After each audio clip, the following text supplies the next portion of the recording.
There are moments in life when our heart betrays us in ways we never imagined. There are glances that awaken what should remain dormant.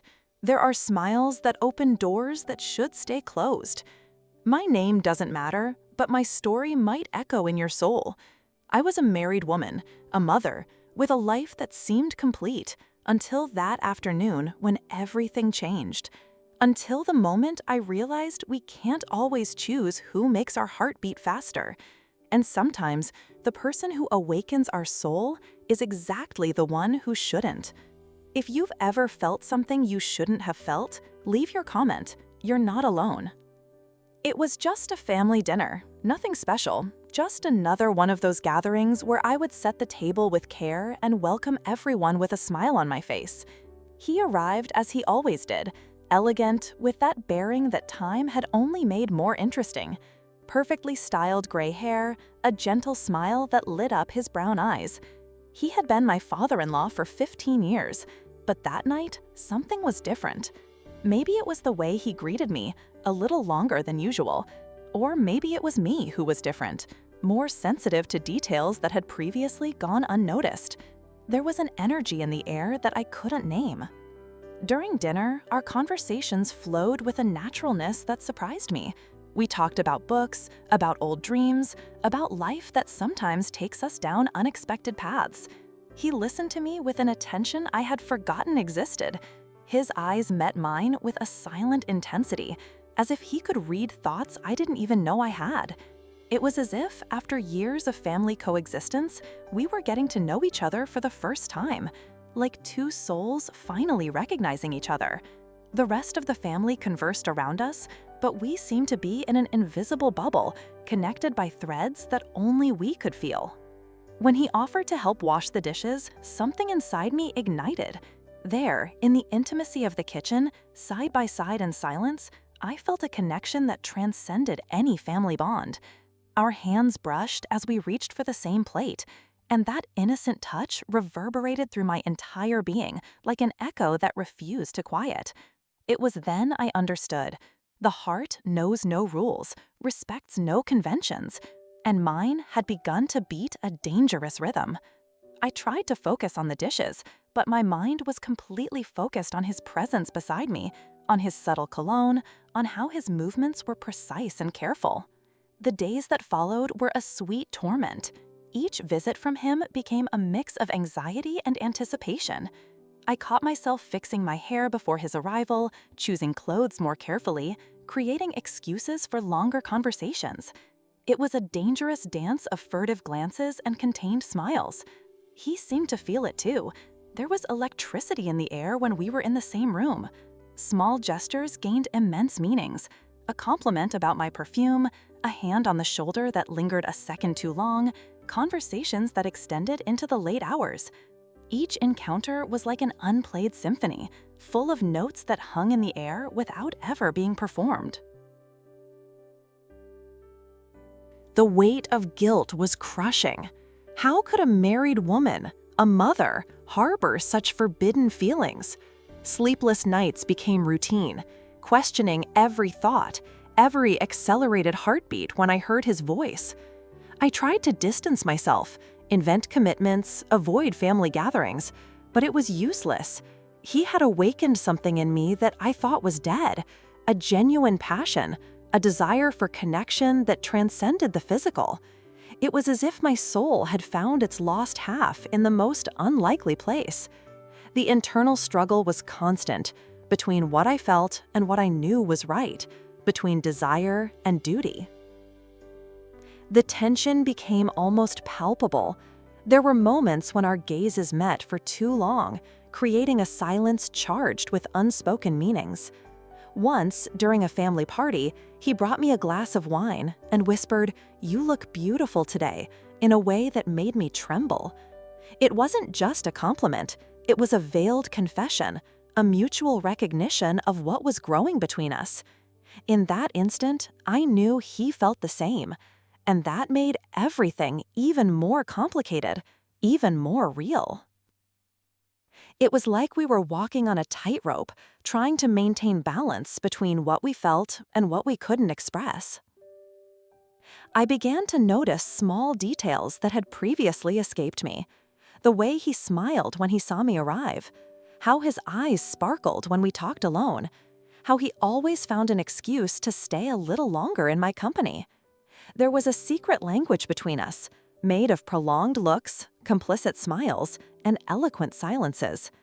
It was as if we were two castaways who recognized each other on a deserted island, knowing we could never leave together, but unable to ignore each other's presence. Each conversation was a risk, each moment together a small betrayal of our established roles. If you've been through something similar, write in the comments. Not every touch is physical. I wondered if others noticed, if my husband noticed how I lit up when his father arrived, if my children felt the change in the air when we were all together. But it seemed we were invisible in our connection, protected by a bubble that only we two could see. It was terrible and wonderful. Terrible because it went against everything I had built. Wonderful because it made me feel alive in a way I had forgotten was possible. Sometimes I caught myself daydreaming, imagining conversations we would never have, moments we would never live. It was a love built of unexplored possibilities. There were nights when I stayed awake, replaying every word exchanged, every shared look. I questioned whether I was going crazy, if I was creating connections where none existed. But then, at the next meeting, just one smile from him, a kind word, a moment of complicity, was enough for me to know I wasn't imagining anything. There was something real growing between us, something beautiful and forbidden, like a flower that blooms in soil where it shouldn't sprout. It was simultaneously the purest and most dangerous thing I had ever felt. There were nights when I stayed awake, replaying every word exchanged, every shared look. I questioned whether I was going crazy, if I was creating connections where none existed. But then, at the next meeting, just one smile from him, a kind word, a moment of complicity, was enough for me to know I wasn't imagining anything. There was something real growing between us, something beautiful and forbidden, like a flower that blooms in soil where it shouldn't sprout. It was simultaneously the purest and most dangerous thing I had ever felt. The months passed and our silent dance continued. We learned to communicate through codes that only we understood. A song playing on the radio became a secret message. A book mentioned in conversation transformed into a veiled declaration. We lived in layers, the familiar and normal surface, and the depths where our hearts met in secret. It was like living two lives simultaneously, the one everyone saw and the one that only existed in the space between us two. And although it was painful, it was also incredibly intense. Each stolen moment had the taste of the forbidden, the precious. I began to understand that there are loves of different natures. There was the love I felt for my husband, comfortable, familiar, built over the years. And there was this new feeling, burning, discovered, full of mysteries to unravel. It wasn't that one was better than the other, they were simply different, like comparing the warmth of a fireplace with the brightness of stars. Both have their beauty, both have their place. But what I felt for him was like a controlled fire, beautiful to see, but dangerous to touch. It was passion in its purest state, not contaminated by routine or daily obligations. I remember a day when we were all gathered in the garden. He was reading a book under the shade of a tree, and I pretended to tend to the nearby flowers. The family was nearby, talking and laughing, but we were in our private world. Suddenly, he looked up from his book and looked at me. It wasn't an ordinary look. It was a look that said everything we couldn't speak. For a moment, time stopped. It was as if the entire universe was reduced to that instant, to that silent connection between two souls that recognized each other. Then he returned to his book and I to the flowers. But something had changed. A line had been crossed, even if only with our eyes. The decisive moment came on a rainy afternoon. I was alone at home when he appeared, wet, with some excuse about having forgotten something. But we both knew it wasn't true. I made tea and we sat in the living room, the sound of rain creating an atmosphere too intimate for what we were to each other. The conversation started casual, but soon drifted into dangerous territories. We talked about loneliness, about how sometimes we feel misunderstood even surrounded by people. His words touched wounds I didn't know I had. It was as if he could see through all the masks I wore, straight to the essence of who I really was. That's when he said I was special, that I had a light that few could see. His words were like honey poured over a parched soul. We moved closer on the couch, centimeter by centimeter, like two magnets inexorably attracted. Our hands met, and this time it wasn't by chance. We intertwined our fingers as if they were made to fit together. The world stopped. There we were, on the threshold of something that would change everything forever. He caressed my face with a tenderness that completely disarmed me. It was the softest and yet most devastating touch I had ever felt. In that moment, I knew I was lost. But the moment our lips were about to meet, reality hit me like lightning. I pulled away, breathless, heart in pieces. "We can't," I whispered, more to myself than to him. He understood. With a sad smile, he gently kissed my forehead and murmured, "Some things are too beautiful to live." We stayed there, in silence, savoring the bitter sweetness of what could have been. When he left, he took with him a piece of my soul that would never be the same again. The house was empty in a way I had never felt before. The days that followed were the most difficult of my life. It was as if I had tasted the nectar of the gods and then been condemned to live only on water. Everything seemed colorless, tasteless. I functioned on autopilot, fulfilling my obligations, smiling when necessary, but inside, I was devastated. I had discovered a part of myself I didn't know existed and now had to bury it alive. It was a peculiar morning, crying for something that was never mine, but that for a moment shone with the intensity of 1,000 suns. It was the pain of a lost possibility, of a path that would never be traveled. When we met again a few days later, it was as if nothing had happened.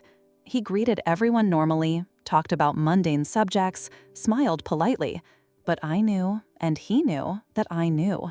There was a discreet sadness in his eyes, a melancholy that only I could perceive. We were like two actors playing our usual roles, but secretly carrying the memory of a moment when the masks fell.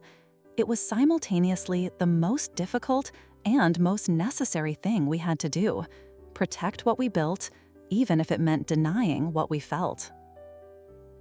I learned that love doesn't always come in the form we expect, or at the right time. Sometimes it emerges like a storm on a sunny day, completely transforming the landscape of our inner life. And sometimes, the most loving thing we can do is precisely not act on that feeling. It was strange to think that true love could require renunciation, that the purest passion could flourish precisely in its denial. There was a melancholic nobility in our impossible love, a beauty that existed precisely because it couldn't be touched. With time, I learned to carry this feeling like a secret treasure. It wasn't a burden, it was a hidden jewel that I could contemplate in moments of solitude. He had taught me that my capacity to love hadn't died, that there were parts of me still unexplored, still capable of surprise and enchantment. It was like discovering I possessed a talent I never knew I had. Even though I could never use it fully, the simple fact of knowing it existed was transformative. There was a sweet melancholy in our love, like a beautiful song in a minor key. I began to see our family with different eyes. I observed the dynamics, the expressed and unspoken affections, the love stories that developed around us. I realized that each person carried their own secrets, their own silent passions, their own sacrifices. It wasn't just me. We were all complex beings, full of desires and renunciations, of realized dreams and others buried. There was a tragic beauty in the human condition, a grandeur in our capacity to love even when we cannot have. Our impossible love taught me about the universality of passion and restraint. Today, when I see him at family gatherings, I feel a mixture of pain and gratitude. Pain for what wasn't, gratitude for what it was possible to feel. There's a special intimacy between us, built of renunciation and mutual respect. We know we share something rare, a love that existed in its purest form precisely because it wasn't contaminated by possession or routine. It's like having a beautiful secret, a story that only we two know completely. Sometimes our eyes meet, and there's a melancholic smile, a shared longing for something that was never ours, but that for a moment belonged to us completely. He taught me that there are different ways to love and different ways to be faithful. I was faithful to my marriage by not touching him, but I was also faithful to my heart by allowing myself to feel. There was a brutal honesty in acknowledging my feelings without acting on them. It was a mature way of dealing with the emotional complexity of adult life. We are not machines programmed to feel only what is convenient. We are human beings, full of contradictions and surprises, capable of loving in multiple and simultaneous ways. The important thing is not to never feel the forbidden, but to know what to do with these feelings when they arise. I reflect on how this experience transformed me. Before, I was a woman who defined herself by the roles she played: wife, mother, daughter. After, I discovered there was a woman behind those roles, with her own desires, with a capacity for passion I had forgotten I possessed. I didn't abandon my roles, but I now perform them knowing I am more than them. There's a silent strength in carrying a secret love, a dignity in choosing renunciation. It's like being the guardian of a treasure no one else can see, but that permanently illuminates your inner life. Sometimes I wonder if I made the right choice, if I should have been braver, more selfish, more willing to break the rules in the name of love. But then I remember his smile when he kissed my forehead, the understanding in his eyes when I pulled away. There was a shared wisdom in that moment, a mutual perception that some loves are too beautiful to be lived completely. Maybe the intensity existed precisely because it was forbidden. Maybe the beauty was in the very impossibility. Like stars, beautiful to contemplate from a distance, but that would disintegrate if we tried to touch them. Today, I understand that he wasn't just an impossible love. He was a teacher. He taught me about the complexity of human feelings, about the strength of conscious renunciation, about the beauty that can exist in unconsummated things. He showed me that I can love in different and simultaneous ways, without that diminishing any of the loves.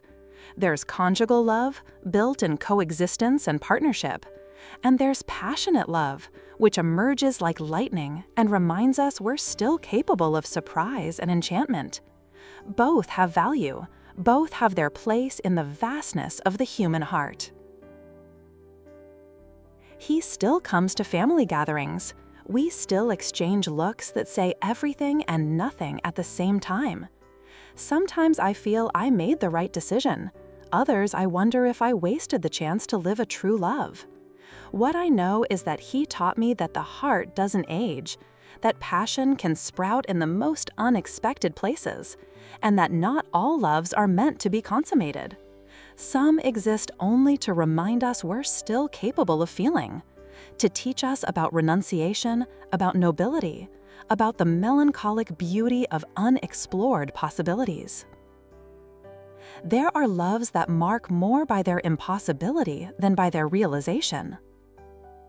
Have you ever lived an impossible love? Have you ever felt your heart awaken for someone you shouldn't? Leave your story in the comments. Sometimes sharing the pain makes it lighter. And if this story touched your soul, don't forget to subscribe to the Silver Fox channel for more stories that speak directly to the mature heart. See you in the next video where other brave hearts share their deepest secrets.